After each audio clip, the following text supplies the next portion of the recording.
नमस्कार. धन्वंतरी प्रार्थना स्तोत्रातील पुढील श्लोक आज आपण पाहू.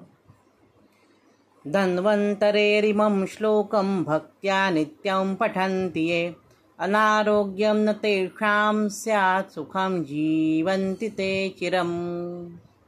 इमं धन्वंतरेः श्लोकम. हे जे धन्वंतरीविषयी लिहिलेले श्लोक आहे जे आता आपण वाचले मागच्या भागामध्ये.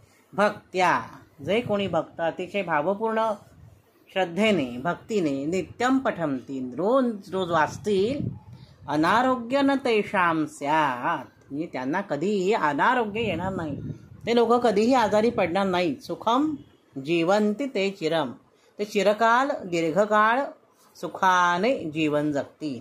त्यांना दीर्घायुष्य प्राप्त होईल, ते कधीही आजारी पडणार नाहीत, त्यांना कधी रोग व्याधी ह्यांच्यापासून पीडा होणार नाही, त्रास होणार नाही. म्हणून हे धन्वंतरीचे स्तोत्र, हे श्लोक रोज म्हणावेत असं श्लोककर्त्याने म्हटलेलं आहे.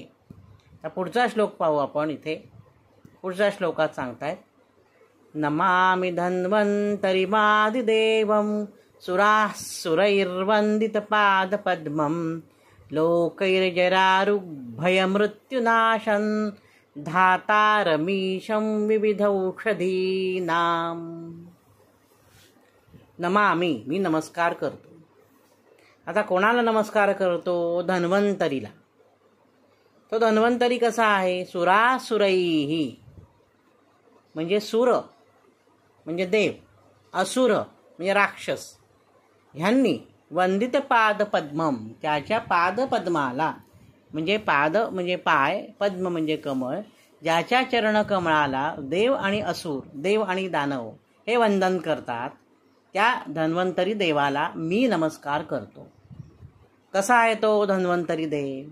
लोकैही जरारुक, लोकैही म्हणजे या संपूर्ण विश्वामध्ये, जरा म्हणजे म्हातारपण, आणि रुक म्हणजे रुक भय मृत्यू. रुक भय म्हणजे काय की रुग्ण असतात ते, भय मृत्यू ह्यांचा नाश करतात.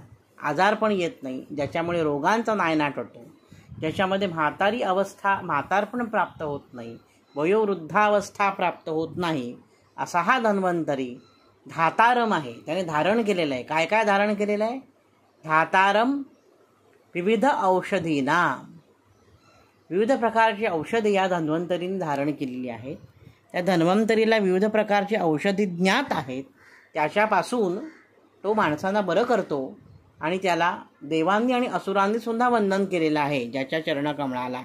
अशा या धन्वंतरीला आम्ही नमस्कार करतो, मी नमस्कार करतो, असा या सगळ्या श्लोकांचा अर्थ आहे.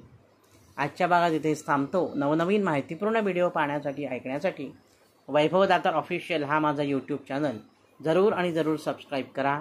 धन्यवाद.